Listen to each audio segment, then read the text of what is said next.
Amores da Intisicada, boa noite. É um prazer estar aqui com vocês. E hoje o nosso assunto é muito importante. O nosso convidado para lá de especial, Dr. Luan Borges, que vai falar tudo sobre emagrecimento, reposição hormonal, soroterapia. Mas agora eu gostaria muito de te agradecer por ter aceitado o convite e gostaria que você falasse um pouquinho do Dr. Luan. Tá. Boa noite, eu sou o Dr. Luan Borges, né?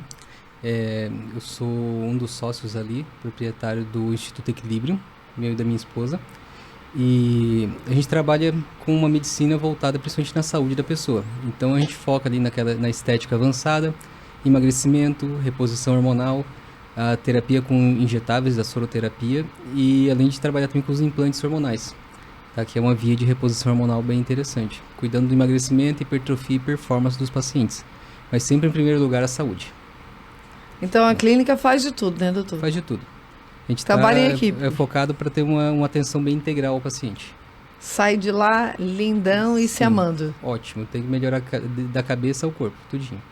Então eu vou começar aqui, porque eu tenho algumas perguntas, eu não sei se o doutor é aqui. O que é reposição hormonal? A terapia de reposição hormonal, muitas vezes as pessoas confundem, né? Reposição hormonal com o uso de esteroides anabolizantes, que é uma coisa diferente, tá? Então a reposição hormonal ela é uma terapia que a gente faz para repor os hormônios que estão faltando no corpo. Então, assim, uma pessoa que ela está com os hormônios abaixo do normal ou tem muitos sintomas de deficiência hormonal, a gente vai lá e adiciona aquele hormônio por via exógena, que pode ser implante, pode ser gel, pode ser injetável, pode ser via oral, tem várias vias de administração. E a gente vai adicionar esse hormônio na pessoa, de forma de fora para dentro. Ou seja, a gente vai estar colocando esse hormônio ali. Isso é uma terapia de reposição hormonal. Quando a gente já fala de uso de esteroides anabolizantes, é uma pessoa que tem os hormônios normais e a gente aumenta essa quantidade de hormônios para a pessoa ficar com os hormônios a níveis suprafisiológicos. Tá. Quando fazer? Então, a terapia de reposição hormonal ela é indicada em qualquer pessoa que tenha sinais e sintomas de deficiência. Então, desde uma menina jovem que tem algum problema relacionado à deficiência hormonal, que isso pode ser a endometriose, pode ser ali até excesso de espinhas na adolescência, porque tem muita coisa que é reposição hormonal que às vezes a gente não pensa, né? Uma menina de 15 anos que está com espinhas e ela vai na dermatologista e ela passa anticoncepcional para ela, isso é uma terapia de reposição hormonal. E tem alguma contraindicação? Então, as principais contraindicações para a terapia de reposição hormonal seriam ali câncer ativo, isso para alguns tipos de hormônio principalmente, que é principalmente estrogênio para o câncer de mama, e tromboembolismo, quem já teve antecedente disso, também para alguns hormônios isso pode ser um indicativo, doenças autoimunes, para alguns hormônios também podem atrapalhar. E normalmente uma paciente que já entrou na menopausa há mais de 10 anos não é muito recomendado, porém pode ser feito com cautela e com alguém que saiba o que está fazendo. Tá, e quais os benefícios? São muitos, né? São muitos. Então assim, um paciente, né, que está com deficiência hormonal, muitas vezes, em alguns momentos ele não sente tanto assim essa diferença. O que vai acontecer? Quando ele faz a reposição, normalmente ele sente muito o impacto que isso causa na vida dele. O que é o que os pacientes falam assim, que hormônio é vida, que é o que muitos se referem. Então a gente vai ter uma melhora da energia, da disposição, melhora da libido, melhora da força muscular e da massa muscular, melhora da massa óssea, tem uma melhora da memória, melhora da cognição, melhora da pele em alguns casos, tem diminuição na queda de cabelo, problemas de memória, e assim, muitas coisas. Acho que eu estou precisando, doutor. Tem até as questões assim que são um pouco subjetivas, tipo, como a pessoa se impõe ali, às vezes, uma pessoa com os hormônios baixos, um homem ou uma mulher com uma testosterona muito baixa, por exemplo, é uma pessoa mais passiva, que tolera mais, às vezes, coisas que ela não devia tolerar muitas vezes. E quando uma pessoa está com os níveis hormonais legais, ela é uma pessoa que se impõe mais, uma pessoa que executa mais. Já descobri, então. Muita coisa. Tô precisando aqui. É verdade que o tratamento causa câncer? Então, há muito tempo atrás foi o que foi dito assim por muitas vezes que a reposição hormonal causa câncer. Isso é o que a gente escuta ali, isso já há muito tempo. Não pode dar hormônio porque o hormônio causa câncer. Não é bem assim, tá? Tem alguns estudos que mostram relação do estradiol de uso sintético e do estradiol equino aumentando muito a incidência de câncer. Agora, os hormônios bioidênticos, eles já têm principalmente no estradiol, essa incidência ela não é relatada. Tá? A progesterona, por exemplo, a bioidêntica, ela não tem uma relação com causa de câncer, e também a testosterona, ela também não tem nenhuma relação como causa de câncer. Tá, então é mais mito. Sim, é mais mito. Tá. Existem outras alternativas? Existem, sim, tem outras alternativas, só que é o que eu falo às vezes, você não vai querer ter o mesmo resultado às vezes usando testosterona e querendo tomar maca peruana. Então, tem as opções que a gente pode usar, tem os fito-hormônios, que seriam as isoflavonas da soja, por exemplo, podem ser usadas na menopausa. Tem também alguns adaptógenos que podem ser usados, tem a rhodiola rósea, tem a ashwagandha. Então, tem alguns óleos essenciais também que podem ser utilizados, mas assim, são bem menos eficazes. Então, realmente hormônio... Sim, quando tem uma deficiência hormonal, normalmente se não tem nenhuma contraindicação absoluta, o ideal é você repor. Primeiro passo, o paciente vai no seu consultório e pede exame. Sim, normalmente eu já peço os exames antes dele ir para consulta. Antes de ir para consulta. Porque o paciente que me procura, normalmente ele já procura para ver se tem alguma deficiência hormonal, ou então ele já tem um objetivo, ele não chega ali para mim e eu não sei o que ele quer. Normalmente ele já fala ali que ele quer para emagrecimento, ele quer para reposição hormonal. Então, para não perder nem o meu tempo... Quer sair de lá feliz da vida. Para não perder nem o meu tempo, nem o do paciente, eu já peço logo os exames, o paciente já vem na consulta e a gente já resolve tudo ali. E quais os principais hormônios do emagrecimento? Do emagrecimento agora. Do emagrecimento, basicamente são todos, porque principalmente para a mulher, para o homem, é bem básico. O homem é uma coisa simples, o homem só tem 2 botões, então é bem tranquilo. O homem é testosterona e acabou. Então, até nisso, homem só 2 botões. Você aumenta a testosterona e isso melhora o metabolismo, melhora a energia, melhora a força, melhora bastante coisa. Agora, a mulher já é mais complicada. Então, a mulher ela tem uma maior incidência... sempre mais complicada. Ela tem uma maior incidência de hipotireoidismo, então a gente tem que corrigir a tireoide. Então, a gente tem que ver ali, por exemplo, a deficiência de estradiol está relacionada à obesidade. Então, por isso que a mulher na menopausa ela tem uma tendência a engordar mais. Deficiência de testosterona também, ela vai diminuir o metabolismo, vai diminuir a energia, diminuir a disposição, ela diminui a libido. Libido não é só sexo, libido é a vontade. É a vontade de fazer tudo, a vontade de sair de casa, a vontade de ir para academia. É que todo mundo relaciona a libido ao sexo direto, então, né? A primeira coisa que você fala libido. Isso também diminui bastante, então também a deficiência pode causar ansiedade. Então, para a mulher a gente tem que regular todos, não tem alternativa. Nossa, toda a vida a gente é mais complicada até nisso. E quais os hormônios... porque são todos, né, que evitam o emagrecimento. Quais os hormônios que dificultam mais? O emagrecimento? Assim... Tireoide? A tireoide. Só que é que nem eu falo, hormônio é uma coisa que... O médico que fala para você que o hormônio é simples... sai correndo, porque esse cara tá doido. Hormônios da tireoide. Todo mundo fala assim pra mim: doutor, eu tenho problema de tireoide. Eu pergunto, você tem hipo ou hiper? E a pessoa me responde: eu tenho aqui engorda. Tá, tem hipo ou hiper? Porque assim, a mais comum que engorda é o hipotireoidismo. Porque o hipotireoidismo diminui o metabolismo. Porém, tem um problema. Quando o seu metabolismo diminui, a sua fome diminui. Então você come menos. Então você não tem que engordar por causa disso. Se você tem hipotireoidismo mais ansiedade, você come demais e engorda. O hipertireoidismo aumenta a fome. Se você come muito, você também pode engordar com hipertireoidismo. Já a testosterona, se ela está muito baixa, seu metabolismo fica mais lento. Ela faz você engordar. Agora, se ela está muito alta, ela pode aumentar a fome. Você come mais e engorda. Então, assim, o segredo é estabilidade. É você ter os hormônios equilibrados, na medida certa. Cortisol também. Cortisol, ele é um hormônio que... do estresse. Até a gente estava comentando ali, né? Ele é um hormônio que ele é um hormônio de defesa. Por isso que a gente está passando por uma situação estressante, o cortisol sobe. Agora, se ele sobe demais, ele vai aumentar o catabolismo, vai diminuir a massa muscular e isso faz a gente emagrecer. Se ele desce demais, a gente fica sem energia, sem disposição, sem vontade de fazer nada e ele vai fazer a gente também engordar. Então, também é um hormônio que ele tem que estar equilibrado. Entendi. Agora, vamos ver. O doutor gostaria de colocar mais alguma coisa importante nessa situação? Porque aqui agora eu tenho algumas perguntas sobre hipertrofia. Ah, tá.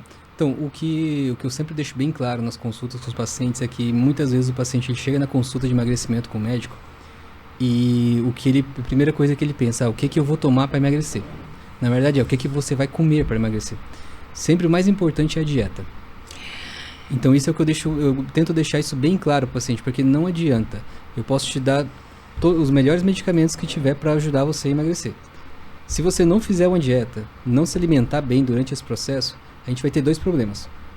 Ou você não vai emagrecer porque você está comendo errado, está comendo demais, ou simplesmente você vai emagrecer. Eu sempre dou o exemplo do largados e pelados. Então, simplesmente, se qualquer pessoa que fica no meio do mato 20 dias sem comer, vai emagrecer. Só que quando você voltar a comer ali depois, você vai engordar tudo de novo. Então, assim, só o fato de eu te dar um monte de medicamento para inibir a fome e você ficar sem comer, você vai ter o efeito rebote depois.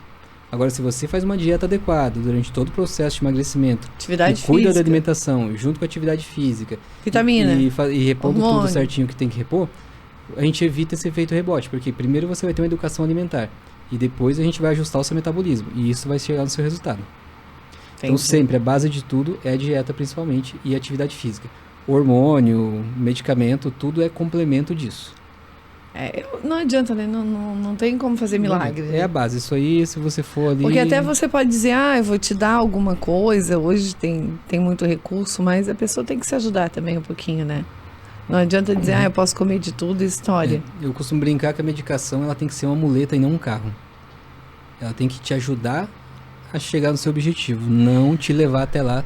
Qual foi o paciente que mais te surpreendeu até hoje no consultório? Eu tenho muitos assim. Em termos de tempo e benefício. Não, por exemplo, eu tenho um paciente de 20 e poucos anos, que pesava ali quase 150 quilos e ele tinha muita dificuldade de emagrecer.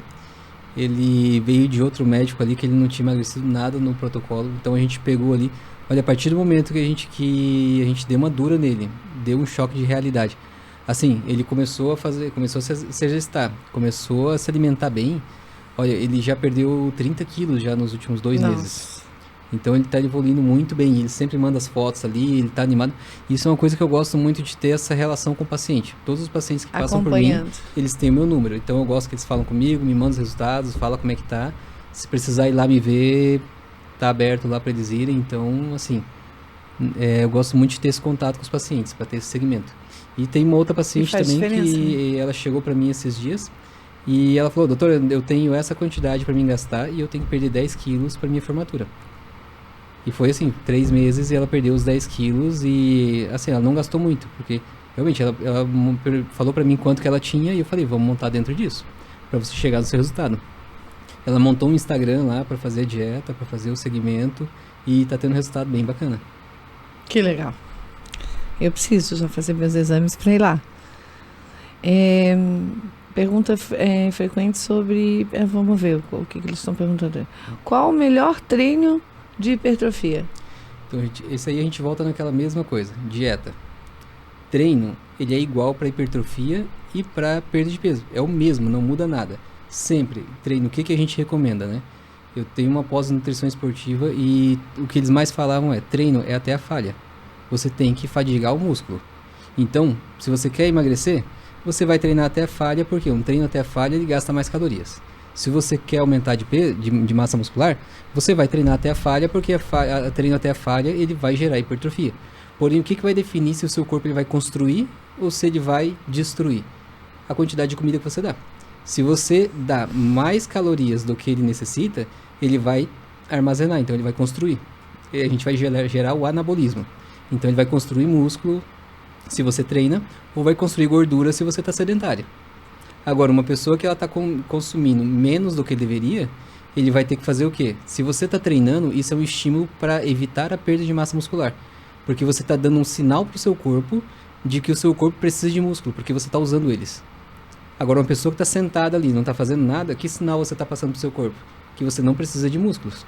Então, se você faz uma dieta hipocalórica, sem atividade física, sem musculação principalmente, você vai chegar a um ponto de de perder massa muscular. Agora, se você É o faz a meu dieta, caso. se você faz a dieta fazendo atividade física, o seu corpo ele protege a massa muscular.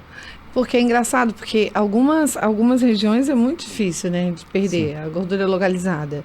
O abdômen, as costas, o braço. É muito difícil. E eu sou uma pessoa, eu perdi agora, recentemente, 8 quilos e todo mundo fala, meu Deus, como você... Muda, né? 8 quilos.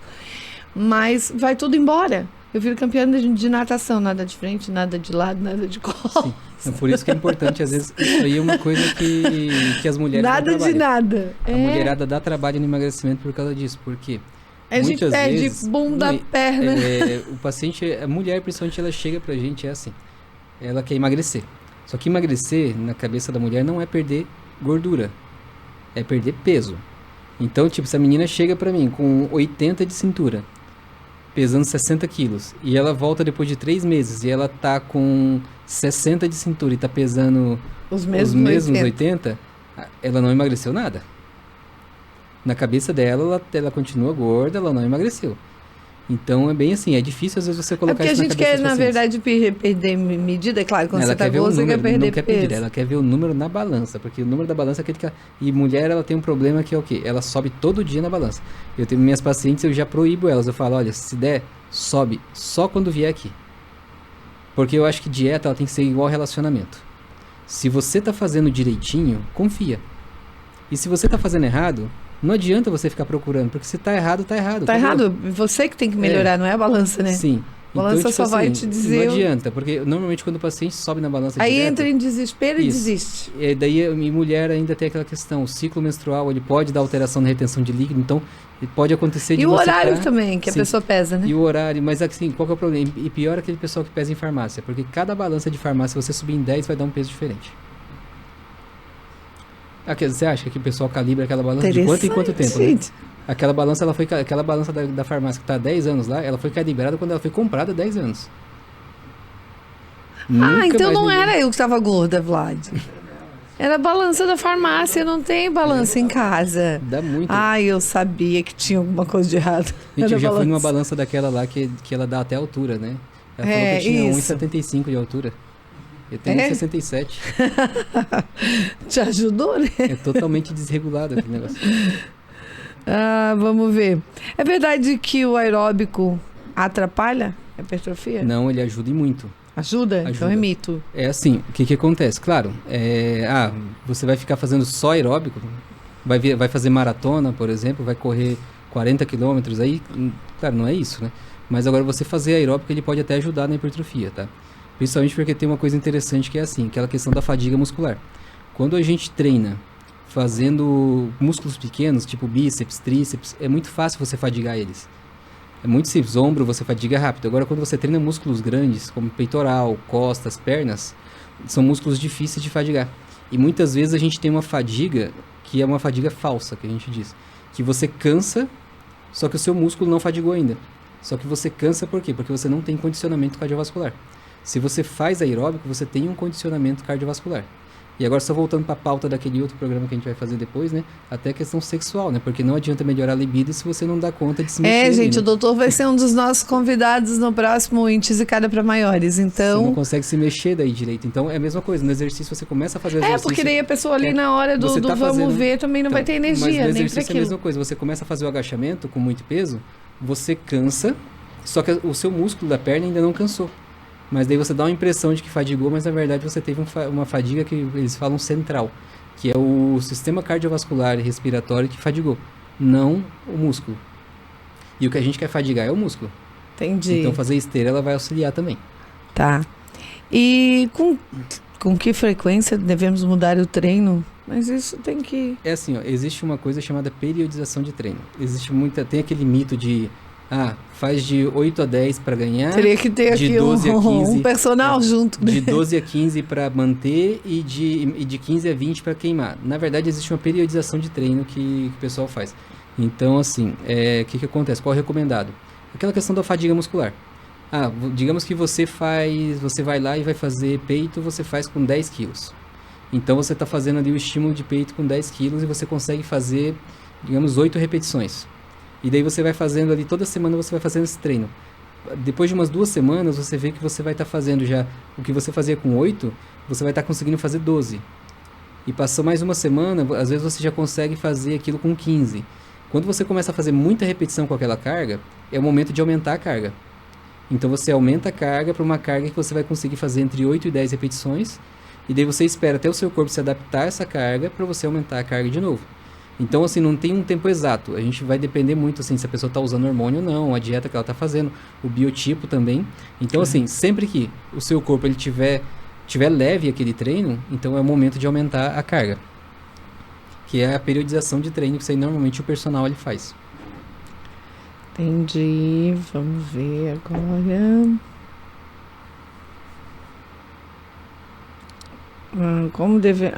Como deixar visíveis os gomos do abdômen? Queimando a gordura. Agora, sabe qual é o maior problema que tem para aparecer os abdominais? Não é nem muitas vezes não é o excesso de gordura, mas assim a falta de músculo. Porque, infelizmente, quando que a pessoa faz abdominal? Quando ela está no processo de emagrecimento. E esse não é. O abdômen ele é um músculo como todos os outros. Então, se a gente separa, vamos fazer um ganho de massa muscular, e depois a gente faz um processo para secar, então o momento de você hipertrofiar o abdômen é justamente quando você está fazendo o processo de hipertrofia. Então, o que adianta a gente secar, ficar com pouca gordura e não ter músculo ali embaixo para definir? A gente tem que ter esse músculo hipertrofiado para ele poder aparecer. E qual que é o teu trabalho nesse sentido? O meu trabalho nesse sentido, principalmente, é orientar o paciente ali no momento dele ali. Tá no momento de hipertrofia? Então, a gente organiza os hormônios ali e organiza a dieta, vai orientar a medicação para evitar o catabolismo, evitar a fadiga muscular, para melhorar a qualidade do treino. Tá no momento agora vamos traçar a estratégia para perda de peso, ou para ganho de massa. Para definição muscular. Então, a gente pode entrar, às vezes, aí com os hormônios para melhorar isso, com a medicação também para poupar a massa muscular, principalmente, e principalmente trabalhar em volta desse catabolismo para a gente não ter perda de massa muscular e optimizar a perda de gordura. Isso aí a gente consegue fazer com os injetáveis, que vai melhorar a liberação de gordura ali para ela ser consumida. Tem também a questão do que ajuda muito para a definição, que é uma coisa que atrapalha a flacidez. Então, por isso, hoje tem gente que a gente faz ali o soro de colágeno, que é para melhorar a flacidez. Porque uma pele flácida é igual, imagina uma camisa. Se você usa uma camisa que é folgada, o seu corpo não se marca. Agora, se você usa uma que está apertadinha, e é a mesma coisa com a pele. Se sua pele está solta ali, não vai marcar nada. Vai dificultar até a definição. Nossa, é verdade. Sim. Hoje tem bastante recurso, né? Hoje tem muita coisa. E esse trabalho, eu acho que vocês devem trabalhar muito ali na clínica. Sim. Você e a tua a gente esposa. trabalha muito junto ali. Minha esposa, ela faz mais os procedimentos estéticos, então a gente tem os bioestimuladores de colágeno que ela faz, que ajudam muito, tem um resultado muito legal. Ela tem ali as enzimas que ela faz para queima de gordura. A gente vai chamar ela aqui, né, Vlad? Tem os soros aí que ela também faz a aplicação dos soros ali, principalmente o soro de colágeno, soro para flacidez. Tem o soro que a gente faz de ativação mitocondrial, que é para melhorar ali a função mitocondrial, isso diminui a velocidade de envelhecimento, ajuda muito. Quem que não quer diminuir a velocidade do envelhecimento? Sim. O soro para cabelo, tem o soro capilar, que é o soro que melhora muito a questão para queda de cabelo, o paciente está com cabelo Acho quebrando, que cabelo muita fraco. gente deve estar procurando ela nessa questão da queda de cabelo depois da Sim, Covid, no pós-Covid apareceu muito. Só que muitas vezes ali, repondo a parte nutricional, melhora muito. Tá? O que eu vejo muito no pós-Covid ali, o que eu mais vi foi a fadiga pós-Covid, né? Que a pessoa não tem energia para nada. E, assim, no implante tem uma opção que é muito boa para isso, que é o NADH que a gente usa, que é um implante não hormonal, que assim, que eu sou apaixonado por ele. Hoje, todos os pacientes, basicamente, que vão lá, que não tem uma contraindicação, basicamente, para o NADH, não tem. E como é que funciona esse implante? O implante é assim, ele é como se fosse um comprimido, que a gente coloca embaixo da pele, e ele vai tendo uma liberação contínua. Imagina que é como se eu colocasse um soro em você, e ele ficasse 24 horas ali liberando. Só que esse é um implante que a gente coloca embaixo da pele. E ele fica liberando. E esse NADH, que eu gosto mais, ele não tem uma contraindicação. E ele melhora a produção de energia do corpo. Então ele melhora a sua produção de energia sem ser um estimulante. Oh, já pensou eu com desse? Além dele ser antioxidante, anti-inflamatório. É ótimo, o NAD é maravilhoso. Eu já não estava aqui, eu estava lá no lugar do Lacerda agora. Não, mas o NAD ele não te deixa elétrico, isso que eu leio. É?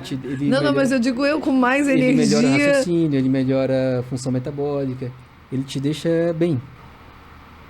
Eu só tenho um problema que você deve melhorar lá na clínica também. Eu tô com uma situação e mesmo eu treino todos os dias. Hoje, quando eu gravo, daí eu treino de manhã, mas geralmente eu treino à noite, que é o horário que eu posso. Então eu fico 2 horas praticamente na academia. Só que eu tenho um problema, eu deito, eu chego em casa, eu tomo um banho, eu posso deitar 10 horas, 10h15 eu tô dormindo. A minha filha briga comigo, eu tenho uma filha de 8 anos, eu não consigo assistir um filme com ela. Eu durmo, eu acordo muito cedo, tô cansada, vou treinar, tomo um banho, vou treinar. Eu vou dormir. Só que se alguém me acordar 1h30 da manhã, eu vou dormir. Se eu conseguir dormir de novo, é 5 horas. Daí tem que melhorar a qualidade do sono. E como é que faz isso? Olha, tem alguns hormônios que a gente tem que verificar como é que tá. O estradiol, principalmente, ele melhora muito a qualidade do sono. A progesterona, ela está relacionada ali aos receptores de GABA ali, que estão relacionados à manutenção do sono, principalmente. Porque assim... Então se resolve? Se resolve. Dá para resolver. Claro que algumas vezes a gente tem que entrar com medicação. Eu já atendi paciente que está há 5 anos sem dormir. Assim, tira cochilos.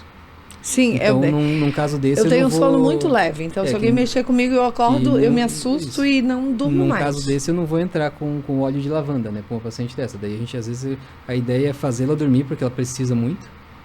E depois a gente vai ver o que a gente corrige ali para... Às vezes tem que entrar com alguma medicação mais forte. Mas uma coisa que é muito legal, que todo mundo tem em casa, que ajuda muito para melhorar a manutenção do sono, é o óleozinho de lavanda.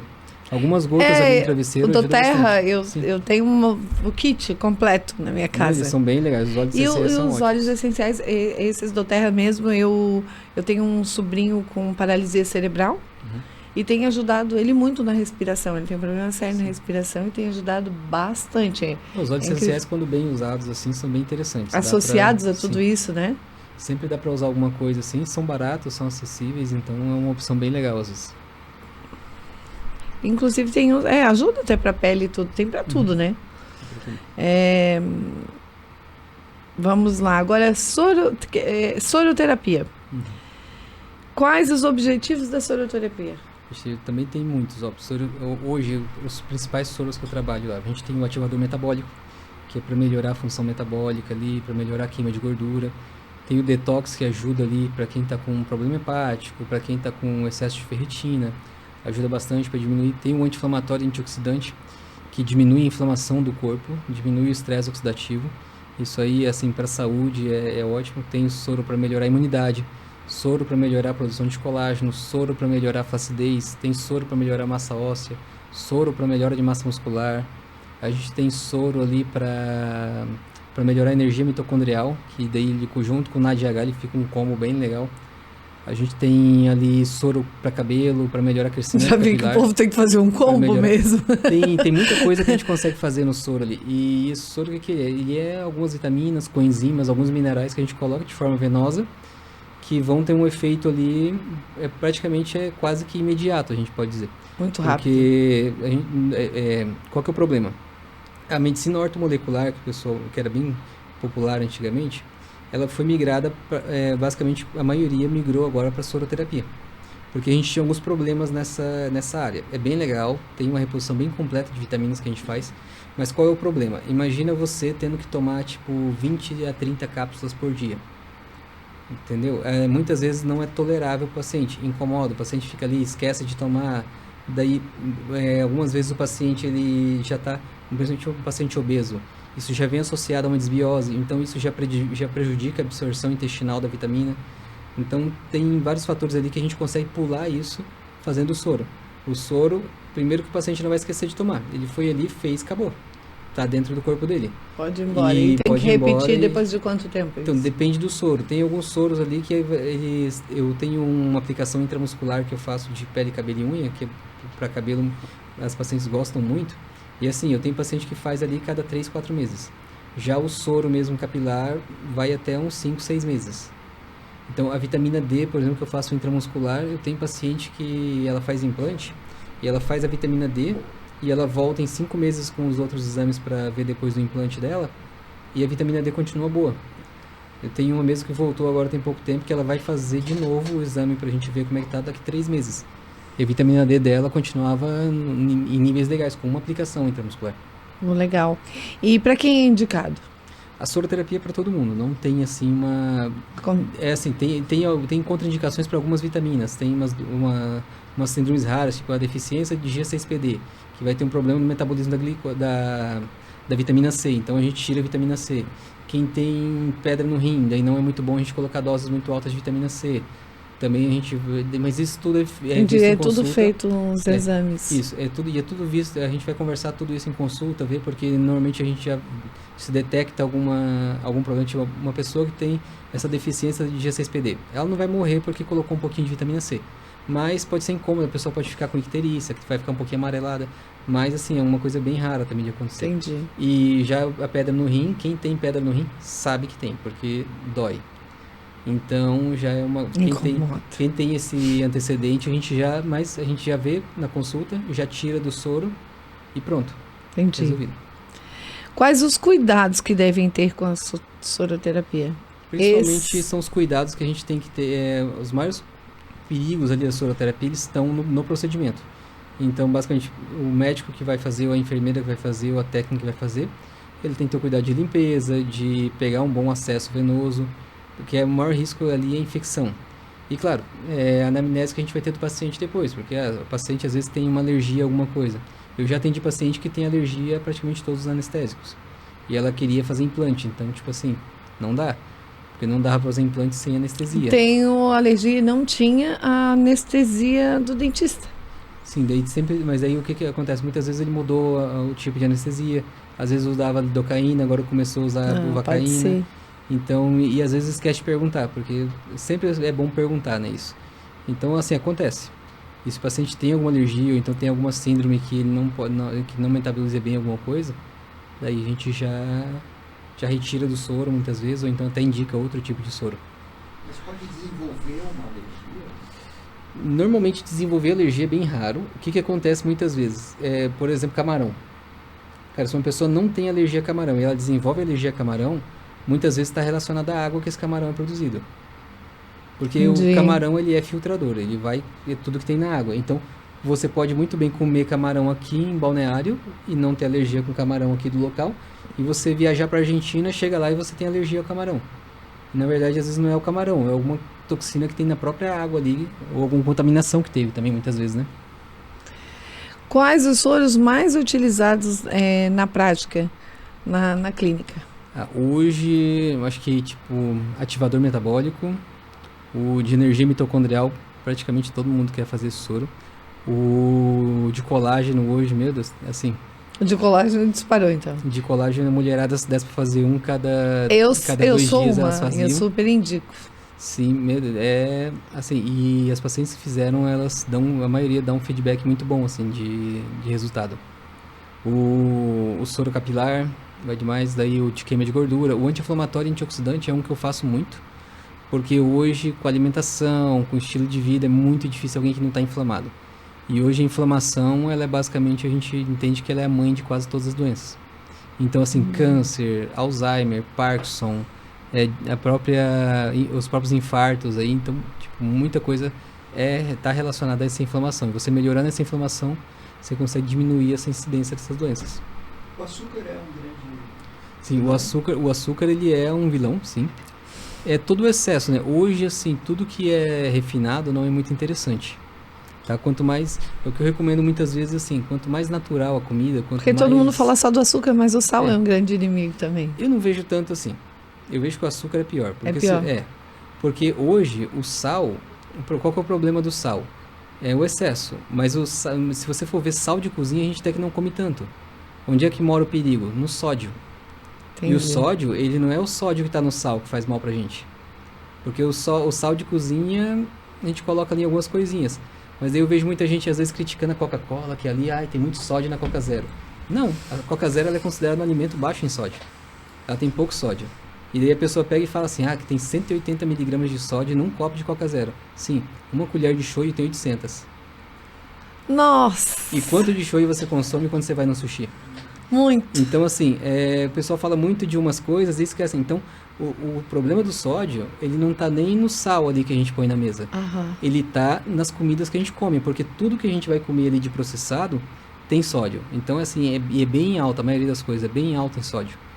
Então, e a gente coloca um combo aí, né? Porque bota sódio, açúcar, que é o carboidrato que tá ali, mais gordura hidrogenada, que junta uma bomba. E eu considero essa questão da gordura, né, do sobrepeso, que a gente vê hoje, principalmente em criança, tudo, que eu acho que dificultou muito essa geração da tecnologia avançada. Por quê?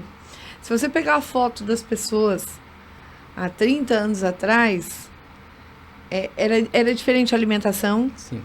era diferente. A nossa geração está muito mal acostumada em tudo, e já começa pelas crianças, por exemplo. Antes se corria na rua, se brincava, se gastava muito mais energia. Hoje o que faz? Na frente de uma tela, celular. Então, não gasta, pode ser que de repente alguma atividade na escola, mas fora disso eu acho que prejudicou muito essa nova geração. E a questão de alimentação também, porque eu, por exemplo, não lembro de quando criança ter comido McDonald's. Eu comia uma vez Eu acho no nem ano. lanche, pizza, eu não lembro de comer pizza, É lanche... que o que acontece? Antigamente, né? Eu lembro quando era criança, eu comia McDonald's uma vez no ano, assim, quando a gente vinha de férias, que eu sou de Rondônia. Aham. Lá não tem. O McDonald's mais próximo que a gente tinha de Rondônia ali ficava em Cuiabá, se eu não me engano. Então, tipo assim, ficar meio longe Eu acho que por na aí. minha época de criança nem sei se tinha. Se tinha, eu acho que meu pai não tinha Então, dinheiro daí também imagina, pra trazer a gente. e não era muito Porque baratinho, eu era uma comi- coisa pra gente comer nas férias. Pizza a gente comia final de semana. Refrigerante a gente tomava final de semana. A gente não tomava É. refrigerante. Uma Hoje- coisa que era um veneno na época Isso. de escola, que eu lembro que a gente tomava, é aqueles capilé. Já ouviu falar, Vlad? Na groselha, Sim. que era Mas feito em balde nos colégios. Mas é interessante como é que hoje em dia, que eu falo muito com os pacientes. Hoje eu tenho duas pessoas que eu tenho contato que elas trabalham fazendo marmita. Então o nutricionista envia dieta para elas, ou então elas têm também umas marmitas padrão que elas fazem, e elas fazem essas marmitas, e as marmitas delas não são congeladas. Elas fazem marmita fresca e entregam a marmita fresca e o paciente congela. Porque assim, aquela marmita que ela já está congelada há 6 meses, aquilo lá já perdeu tudo que tinha de bom ali. Eu tenho um pouquinho de medo. E assim, eu acho que muita gente não faz dieta, às vezes até por preguiça, por falta de tempo. Mas né? por isso que eu recomendo essas marmitas, porque assim, o que acontece? Legal Tem ter um já contato fizeram, assim. tem comparativos que já fizeram que você demora o mesmo tempo para preparar uma comida que para pedir uma pizza no iFood. O tempo que você demora para pedir essa pizza e ela chegar na sua casa, dá tempo de você cozinhar a comida. Cozinhar. verdade. Tem uns rapazes que eles fizeram um teste com yakisoba, eles pediram um yakisoba e cozinharam o yakisoba.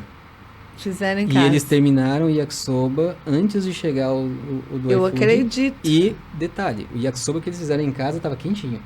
O que chegou da entrega estava frio. Eu acho que até de sabor devia estar Uhum. melhor, né? Então, o que Porque acontece? a comida caseira, ela é... É que a gente tem uma desculpinha.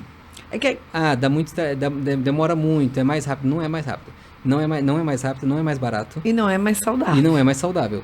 Agora, o que eu É sempre falo preguiça. pros Mas é pacientes? uma geração mal porque dá acostumada. preguiça. Por isso que eu falo, a nossa geração está muito mal acostumada. Mas se você tem a marmita em casa, na hora que você chegou, daí se você falar, vou pedir uma comida, é safadeza. Porque você tem a comida lá pronta para pedir, para comer. Então, tipo, você já pensa, pô, eu tenho a comida ali que eu comprei. Então você vai lá, descongela e faz. É mais fácil de você seguir. Então, e tem gente que às vezes, por exemplo, sobra comida do meio-dia e não come comida requentada, eu vou pedir alguma coisa. Quem te garante que o que você está pedindo Não, é requentado do mesmo jeito. Não é requentado. Eu já fiz muita coisa nessa vida. Eu trabalhei no restaurante. Cara, os caras guardavam feijão, Eles- congelavam eles lá. Era tipo assim, a única coisa que a gente não requentava lá era carne. Mas isso que dependendo do que vai fazer, que você faz uns bife ali, no outro dia você cozinha aquele bife com molho de tomate e vira carne de panela. Então, tipo assim, Gente do céu, você sempre faz uns hoje... Transformers ali. Então, tipo, E assim, ó, hoje é muito veneno, muita coisa. Eu lembro que a gente, quando criança, além de gastar muita energia na rua, com as brincadeiras que realmente eu tive uma infância de verdade, uma infância saudável.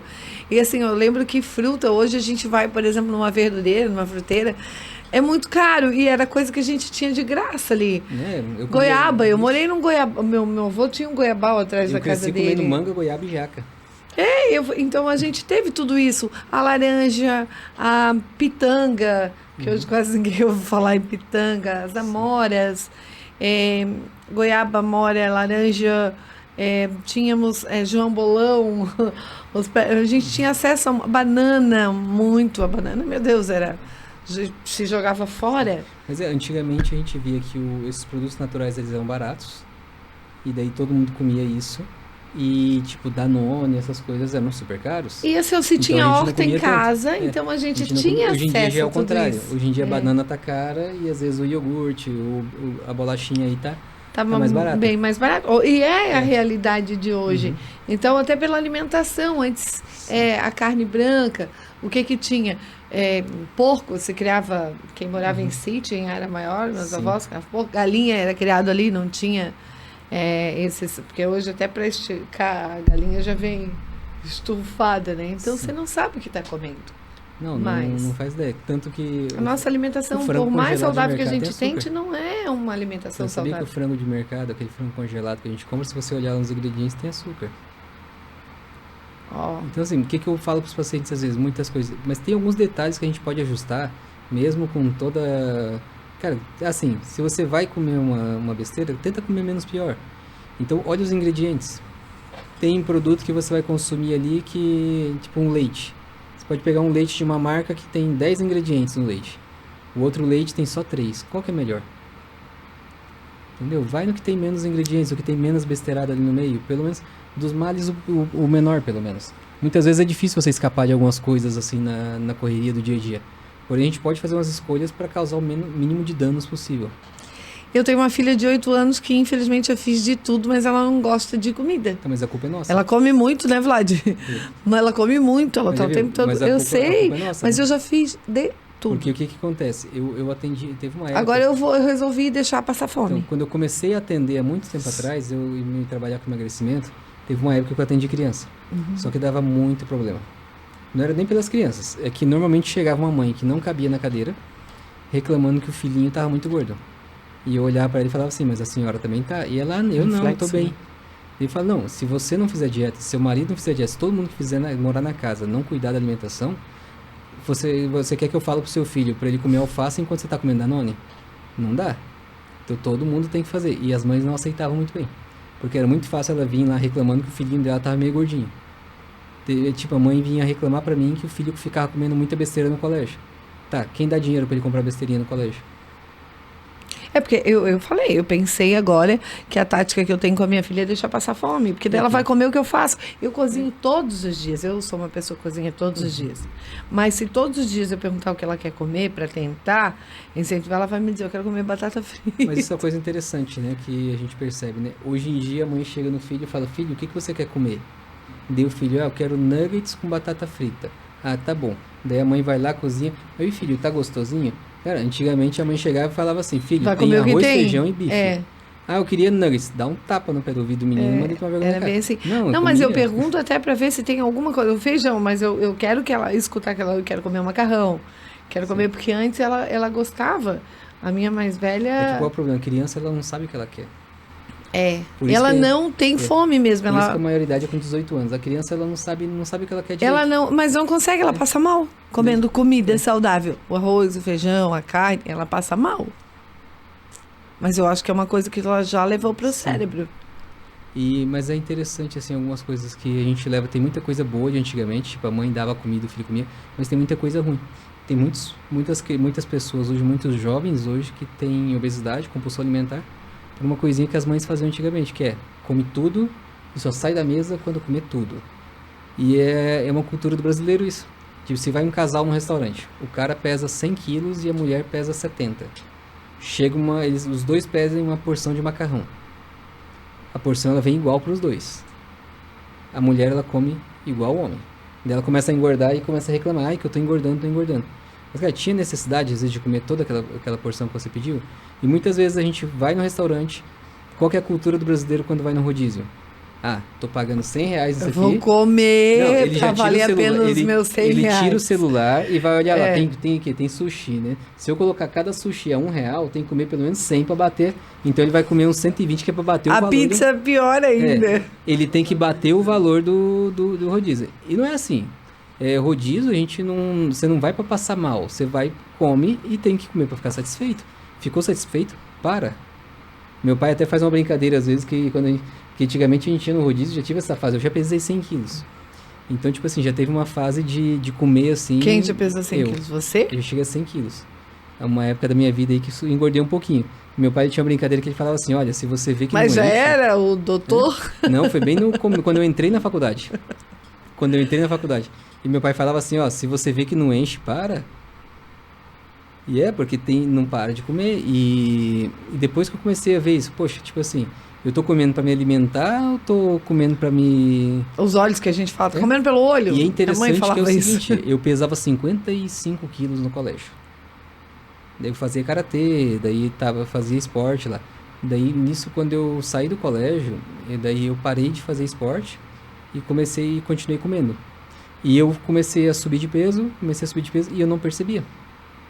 Porque eu sempre usei roupa folgada no começo, meu pai tinha uma loja de roupa, eu ia lá, quando a calça tava meio apertada, eu ia lá e pegava uma nova. E eu vou te falar que eu fui de 55 quilos até 100 quilos e quando eu cheguei nos 100 quilos, pior que não foi nem tão rápido assim, foi um período de uns 2 anos. Mas quando eu cheguei nos 100 quilos, um dia eu tava vendo uma reportagem no Fantástico e eles mostraram lá uma questão que a circunferência abdominal, ela é um marcador de risco cardiovascular. Então, se você mede o abdômen e você tem mais de 92 centímetros de abdômen, você tem um risco cardiovascular aumentado. Beleza, né? E eu vi uma fita métrica que minha mãe tinha em casa, eu fui medir, né? E eu tinha 100 e poucos centímetros de abdômen. Daí eu falei, cara, o negócio tá feio. Daí foi quando eu comecei a emagrecer. Nesse processo, quando eu vi toda a dificuldade que tem para emagrecer, toda a dificuldade que é porque, cara, o que o pessoal fala é só parar de comer. E não é. Então, hoje, assim, que eu tenho mais conhecimento nisso, eu sei que o obeso, ele não é alguém que tá de mimimi, tá de frescurinha que não quer emagrecer. O obeso, ele é uma vítima da obesidade. Porque quanto mais gordo você tá, mais difícil é. A gente tem vários processos metabólicos que mudam no obeso que vão dificultar isso na vida dele. Então, ele é uma pessoa que precisa de ajuda. Por isso, a obesidade ela é tratada como uma doença hoje. Então, assim, eu vi toda a dificuldade que eu passei para emagrecer. Então, eu fui de 100 quilos até 60 quilos no período de 1 ano. E isso tudo por conta própria. Foi quando eu comecei a estudar essa questão de emagrecimento, a parte hormonal, que é quando eu estava ali no início da faculdade. Quando eu comecei a me interessar por isso. Daí, desde aí, fui só me aprimorando mais. E essa coisa, esse interesse por essa área, por trabalhar com isso, partiu desde quando? Foi desde esse período, quando eu comecei esse processo de emagrecimento. Com você mesmo. mesmo? Sim. Você descobriu que você precisava de ajuda e... Sim, e eu vi toda a dificuldade que é, porque não é só fechar a boca, não, tem muita coisa ali que a compulsão que gera, às vezes com dieta muito restritiva. Eu tive momentos assim, por exemplo, quando eu comecei, que eu peguei até o auxílio de um profissional que não era um profissional muito adequado na época ali, que ele fazia o dia do lixo. E desse cara ensinava pra gente fazer uma dieta super restritiva durante a semana, e a gente podia fazer o dia do lixo no final de semana. Então, a gente tinha até uma brincadeira, da meia-noite da sexta-feira até meia-noite do sábado, podia fazer comer. O que quisesse. Olha, sério, eu cheguei a momento, e a compulsão era tanta, que eu cheguei em momentos assim, de eu ter que dormir sentado, porque eu não conseguia dormir deitado, de tanto que eu tinha comido. E é interessante porque eu fiz uns plantões de... A clínica que eu trabalhava fecharam no final do ano, de férias, e eu fiz alguns plantõezinhos no ano passado, na UPA daqui. E foi interessante que um dia eu peguei um casal, eles acharam que eles estavam com Covid, porque eles estavam com dificuldade de respirar. Daí quando eles chegaram, eu fui conversar com eles, vocês comeram alguma coisa na janta? A gente foi num rodízio japonês. Daí eu falei, tá. E vocês comeram muito? Comeram só não comeram japonês. Não, eu acho que até o japonês eles comeram, tá?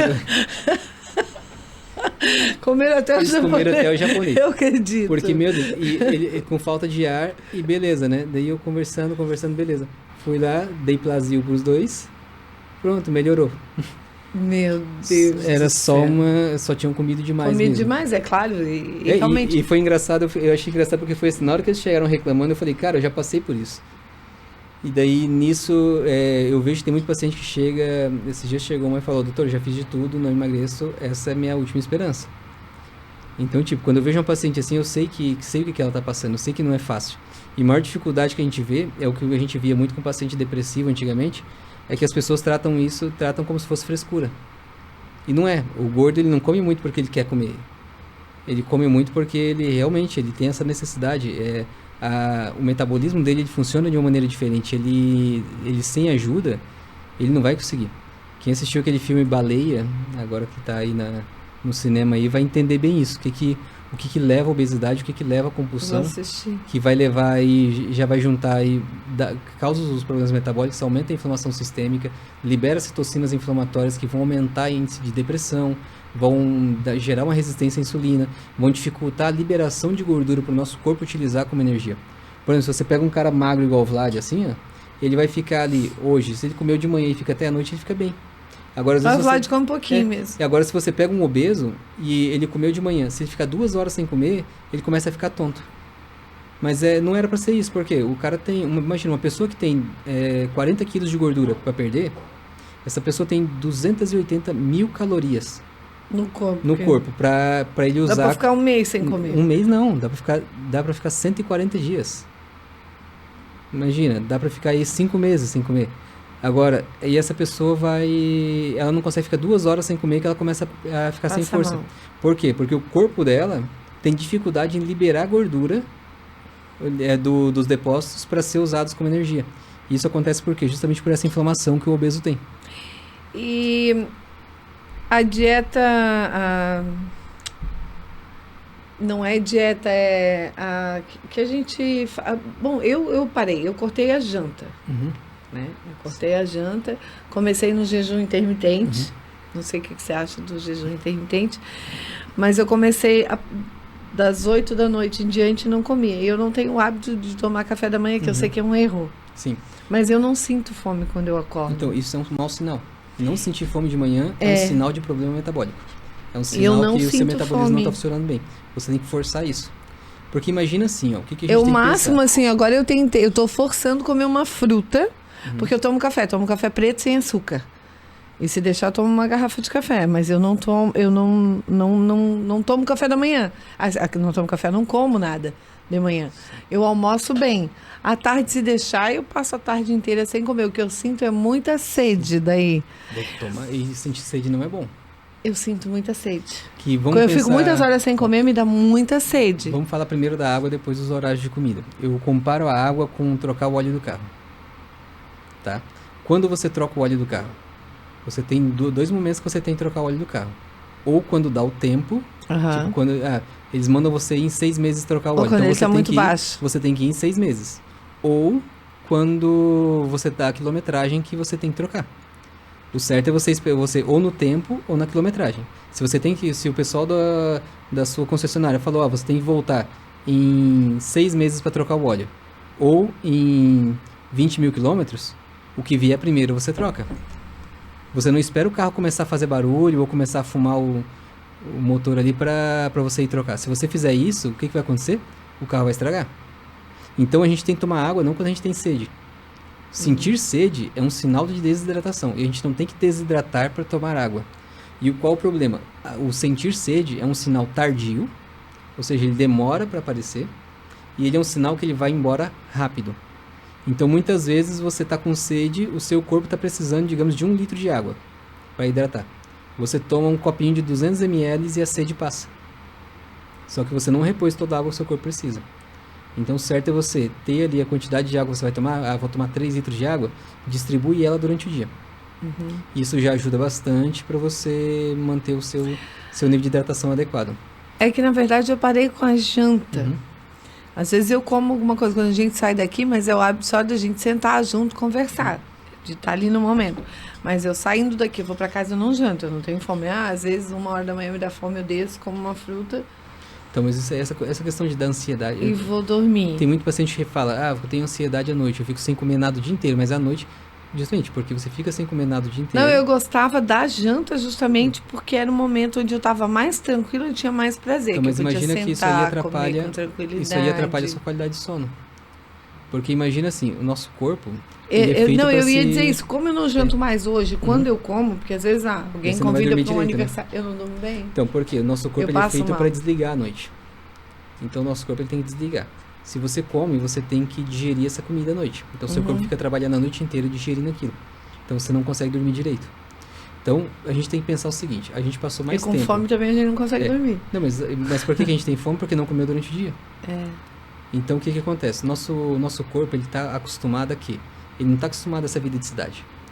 O nosso metabolismo ele é feito porque a gente passou mais tempo vivendo nas cavernas ali do que vivendo em cidades. Então a gente tem que pensar como que o homem vivia naquela época. Então assim, imagina, o homem ele acordava antes do sol nascer, quando a gente estava naquele período de penumbra, que é quando já está iluminado, mas ainda não tem sol. E ele ia caçar.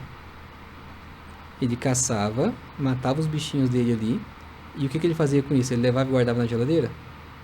Não, porque não tinha. Não tinha, ele comia. Ele comia. Então, ele comia de manhã. E comia bem. Durante o dia, ele ia comendo algumas porçõezinhas de coisa que ele achava. Fruta, cogumelo, alguma coisa ali ele comia e ele ia achando e ia comendo. Beleza? Quando dava noite, ele não ia caçar um bichinho lá para levar para a caverna para comer. Por quê? Se você leva comida para sua caverna, o que ia acontecer? Os predadores, eles iam sentir o cheiro e iam entrar na sua caverna e matar todo mundo. E eles não caçavam à noite, porque a noite era cheia de predador. Então, não, à noite eles entravam para a caverninha deles para dormir. Entravam, fazia ali, contavam as histórias, faziam as coisinhas deles e já, dormia. No outro dia a mesma coisa, acordava cedo, comia. Então assim, a maior quantidade de comida que eles comiam era de manhã. Esse dia eu fui visitar um casal de amigos e o marido ele é americano e a menina é brasileira. E ela comentando comigo, eles se alimentam muito mal lá, que eles comem muito de manhã, comem bem pouquinho durante o dia, eles jantam às 5 da tarde e não comem mais nada à noite. Eu falei pra ela, não, eles comem bem. O problema é que eles comem, não é a forma que eles comem, mas a comida que eles comem. Eles comem muita besteira, eles comem fast food no almoço, comem mais um fast food à noite, comem muito doce com... Acho que em Portugal ainda, além tem a sopa antes da janta, né? Então, esse que é o problema. Mas o jejum intermitente... Eles comem muito pão também. O jejum intermitente ele é interessante, mas o jejum intermitente correto seria a gente comer de manhã e ficar à noite sem comer. À noite é tranquilo pra mim, só que eu acho que o que eu tô fazendo é porque daí eu fico muitas horas. Fica muitas horas sem comer. O ideal é você comer de manhã bem, fazer o almoço, fazer um lanche da tarde ali no final da tarde e pronto, encerrar aí. Uhum. E as pacientes que acham que... O que foi, Vlad? É brigar? 2 minutinhos, então tá. Que acham que não precisa cuidar da dieta e não precisa da academia, que quer que você faça milagre. São muitas? Tem muitas, mas aí eu já dispenso. É? Sim. Porque precisa de ajuda, né? Assim, você tá ali para ajudar. Se por algum reposição motivo hormonal, soroterapia, tudo isso que você faz, só que tem que ser associado porque assim, ao estilo de vida saudável, né? Vai ser uma propaganda ruim. E isso aí eu prefiro evitar. Porque o que vai acontecer? Essa paciente, ela vai gastar, não é barata a medicação. Muitas vezes ali, essas pacientes que não querem fazer nada, elas estão dispostas a gastar o que for para não ter que fazer nada. Então, beleza. Você vai prejudicar a saúde. Se eu quisesse só vender, beleza, eu vendo ali um pacote. Elas emagrecem, mas a saúde... Não, e às vezes nem isso. Às vezes ela não quer fazer dieta, não quer nada. Então, simplesmente ela vai chegar, não vai fazer dieta, vai continuar comendo besteira, vai continuar bebendo, não vai querer fazer... E daí ela vai chegar ali com 3 meses e vai reclamar, doutor, não tive nenhum resultado. A culpa é do doutor dele. Porque daí a culpa... E eu falo, assim, 10% é o médico e o nutricionista. Os outros 90% é o que você faz. Porque de 3 meses eu passei 1 ou 2 horas com você. Agora, quanto tempo o que você está fazendo sozinho? É como era aquela música que dizia, né? O que você faz quando ninguém te vê fazendo. Então é isso. É aquele momento mais importante. Aquele momento que você está com você mesmo. Eu mesmo, quando eu estava gordo, meu Deus, quantas vezes eu não pegava e eu ia no mercado, minha esposa morre de preguiça de andar na rua. Daí eu falava assim, tem que comprar uns negócios no mercado. Eu ia lá, ia no mercado, comprava as compras, comprava ali um salgado, alguma coisa, e eu vinha comendo do mercado para casa. Entendeu? Então o assunto do doutor Luan é emagrecer, mas acima de tudo emagrecer com saúde. Você quer uma paciente saudável. Porque, assim, por que eu quero emagrecer o paciente obeso? Porque não existe obeso saudável. Exatamente. Existe obeso com exames normais. Obeso com exames normais não quer dizer que ele está saudável. Agora, então, eu quero que esse paciente melhore a qualidade de vida dele, que ele melhore a saúde dele. Então, não adianta nada, eu não quero que você chegue no meu consultório e saia de lá pior do que você entrou. Entendi. Doutor Luan, nosso tempo chegou ao fim. Antes que o Vlad jogue alguma coisa em mim, porque ele tem hábito de fazer isso, para eu parar. Eu quero te agradecer. Eu sei que não vai ser a última vez, porque, gente, já fica aqui o convite para ele voltar no Intisicada para Maiores. né? Porque eu acredito Vamos que sim. ele vai poder contribuir muito, até porque os homens adoram quando tem um homem aqui nessa bancada também, porque eles se sentem mais à vontade. E os homens têm muitas dúvidas, e eu acho que você vai poder ajudar bastante eles nesse sentido também. Até porque também até o sexo está relacionado à condição física Sim. da pessoa, né? Tá bem relacionado. Até a qualidade de vida, né? Porque hoje a gente sabe que sexo é qualidade de vida. É. Um casal melhora no casamento, melhora no estresse, melhora em tudo. Tudo. Então tá, muito obrigada, e a gente vai deixar aqui todos os contatos, ó, quem precisar, por favor, a gente vai deixar o contato aqui do Dr. Luan, marquem, agende sua consulta e tenham uma vida mais saudável, mais feliz, e inclusive com seu parceiro, né, doutor? Sim, com Muito certeza. obrigada.